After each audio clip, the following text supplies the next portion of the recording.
So in this segment, we're going to be talking about Boris Johnson's bad November. So there's like a few stories I'm just going to overview, and then over the next like week or two, I'm going to give you a lot more detail of what's happened. So this is just some overviews. I think I covered this in a video. So you've got the unelected bureaucrats, Cain and Dominic Cummings are out. So Johnson has lost his top advisor and his director of communications. I've memed them a bit in other videos, so if you want more details on it, I think I've done a video on this. Anyways, so that's one really bad thing that's happened this month. Boris Johnson being forced to self-isolate because he was in contact near this guy, Lee Anderson, I think his name was. And the irony here is he didn't have to be there. There's some sort of meeting which they could have done over Zoom. This is not 2 meters, no masks are being worn. They had breakfast as well apparently, and it says here, going to work to help contain the virus. Everybody who can effectively work from home should do so. Where people cannot do this, including but not limited to people who work in critical national infrastructure. So they could have done this from home. They chose not to. It's embarrassing. This guy Lee Anderson, his wife is vulnerable as well. So his wife has cystic fibrosis, which is a really bad illness, and she's had it I think since she was born. I think so. A Conservative-backed MP who backed Prime Minister Boris Johnson is trying to improve access opportunities for people across the country. Lee Anderson explained how his wife was born with cystic fibrosis, describing it as an early death sentence, and later required a double lung transplant. So his wife's very vulnerable, and you got this guy here going out, talking to people when he doesn't have to. And so instead of the House of Commons and him putting pressure on Boris Johnson to enable remote call-ins and stuff to ask questions, this guy decides to go meet with Boris Johnson. Probably met up with a lot of other people here, let's not get it twisted. And he's basically, because of him, the Prime Minister has to self-isolate for 2 weeks, or until he gets a negative test. I believe that's how it works. So why are you here? The question is, why is this man taking risks when his wife is in the vulnerable category? Like that's bad in itself, but Bojo taking risks here that he shouldn't have, so he's got to self-isolate, so that's embarrassing. And also it shows you that these guys do not follow the rules that they're meant to follow. We keep going. Boris Johnson called Scottish devolution a disaster. So Boris Johnson has come under fire for reportedly telling a virtual meeting of Conservative MPs that devolution has been a disaster in Scotland. Mr. Johnson also reportedly described it as predecessor Tony Blair's biggest mistake. I would argue that the Iraq War was Tony Blair's biggest mistake, but Bojo, you believe what you want to believe. But what we do know is that he's given the SNP a free goal here, basically. And what that means is the SNP can argue, well, we know that the Westminster government don't believe in devolution, so what that means is independence. Because they'll say that we don't want to be joined with a country that does not respect us, like you do not respect us, how you've dragged us out of the EU, impose authority on Scots when they don't want it. This is pretty bad. So far we've got Lee Cain and Dominic Cummings quitting. We've got Boris Johnson having to self-isolate because he took stupid risks. We've got Scottish devolution disaster. Let's see, what else have we got? Oh yes, how could I forget? The National Audit Office has given a report out which says that MPs' contacts were given priority over actual experts. So companies recommended by MPs, peers and ministers were often given priority as the government raced to obtain personal protective equipment. Over half of the 18 billion spent on pandemic contracts was awarded without competitive tender. What that means is the taxman was ripped off.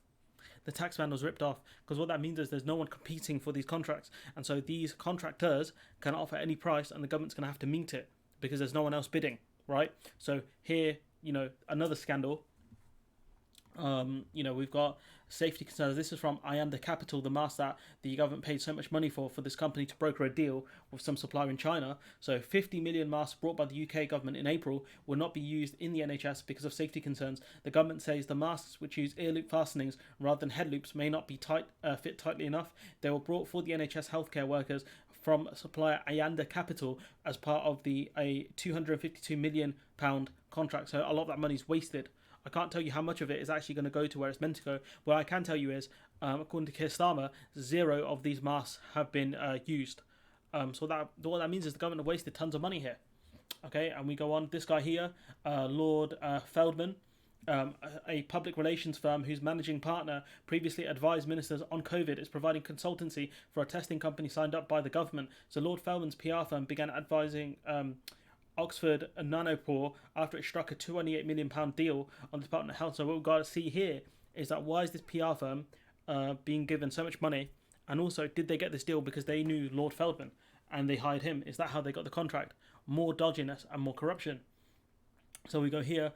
This is, phenomenal stupidity from Rees-Mogg, Mr. Victorian, on the National Audit Office bill, the report. Sorry, he says everybody knows if you've got a leak at 2 a.m. and call the plumber out, it costs more than if you call the plumber out in 3 months' time. We were in a situation of having a leak at 2 a.m. I mean, that doesn't even make sense because the leak's going to get worse, right? The leak potentially gets worse, then you got to pay out more. So his whole analogy doesn't make sense. His whole analogy doesn't make sense here. He could have literally said it costs more if you call him out at 2 a.m. than it does at 2 p.m. So stupid, this guy. And so he's basically trying to justify all the money being wasted.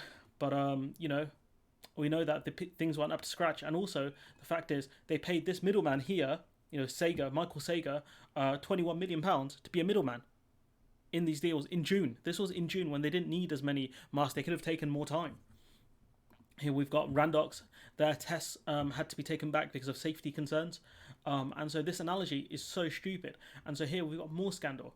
Boris Johnson proud of the PPE contracts. He tried to call Keir Starmer Captain Hindsight again, saying that, he told us to order loads of PPE. We did. And now he's mad about it. It's like, yeah, he's mad because you offered contracts on no bids. You were not prepared at all. You did not add to the national stockpile.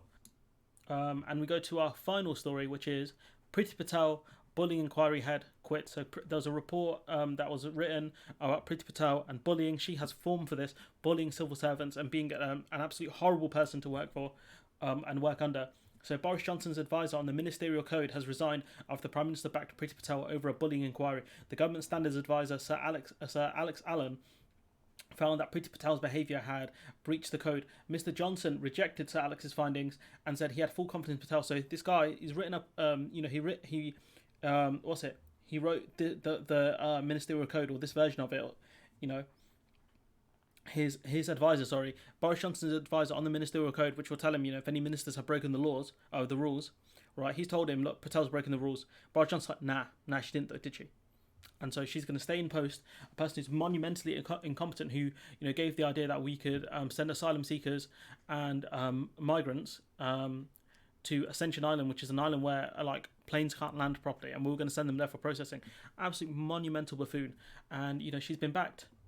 So that's the same article. So go here. Independent report concludes that Priti Patel did break the code, but was not intentional. So they're going to argue that she did not intend to do it. She did not intend to bully people. She has form for doing this.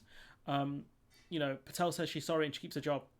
And this guy quit over that because he's like, no, I'm not dealing with this. She broke the law. She broke the rules, and she didn't go. That this government is monumentally incompetent and corrupt, dodgy as hell. So just to be clear, this is from Paul Brand, who works for ITV. He says, just to be clear, when we say Priti Patel had broken the ministerial code in any other line of work, that means she had violated the rules of her employer. In most companies, that's a sackable offence, but the Prime Minister decided she'll stay. Right? Senior government officials expect Boris Johnson to issue Patel with a written warning over bullying allegations, but says she'll not be dismissed. That's going to show what a written warning over bullying. This in a week where the government have talked about anti-bullying in school. You're going to allow this woman to stay in charge. Okay then. And let's not forget that Priti Patel's staff member received a payout after attempting suicide following the bullying claim. So Priti Patel bullied this lady so hard that, and so much so, that she tried to commit suicide, and it was over I'm not sure if it says it in this article, but it's like Priti Patel just hated this woman. Said someone told her, the civil servant, that she just hates your face. What does that even mean? There it is there. The woman was shouted at and told to get lost and dismissed from her job, the minister's private office, because Miss Patel doesn't like your face.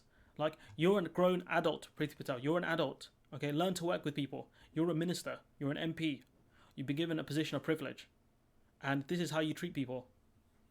These are separate stories for another day. But just to try and give a conclusion to this, the month, no in particular order. This video wasn't in particular time order.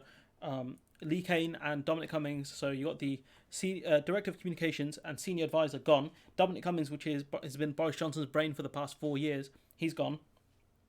You have Boris Johnson isolating because instead of following the COVID rules and only meeting people where it's urgently important, and not for breakfast, and keeping 2 meters distance and wearing a mask, because he didn't do that, he's effectively had to self-isolate. He called Scottish devolution the worst mistake and a major problem, the worst mistake of Tony Blair, which has inflamed Scotland basically, and it's going to help them push for independence far more easily. We have the National Audit Office, which basically said that Conservative MPs and ministers and lords were given preferential treatment when it came to contracts over, actual experts. And we've got Priti Patel, an absolute bully who's been allowed to keep her place, a person that she bullied so badly tried to commit suicide. That's how bad Priti Patel is as a person. She pushed someone to suicide, and she's going to keep her job. And that the civil servant who advised Boris Johnson over this, he quit his job because he has some integrity. Priti Patel has none. Boris Johnson has none. And so I'm going to leave it there. Whenever these guys argue we're better over, governing the country or better with money, don't listen to them. They're lying to you. Anyways, I'm going to leave it there. Let me know what you think in the comments below. Like, comment, share, subscribe, and hopefully I'll see you in the next one.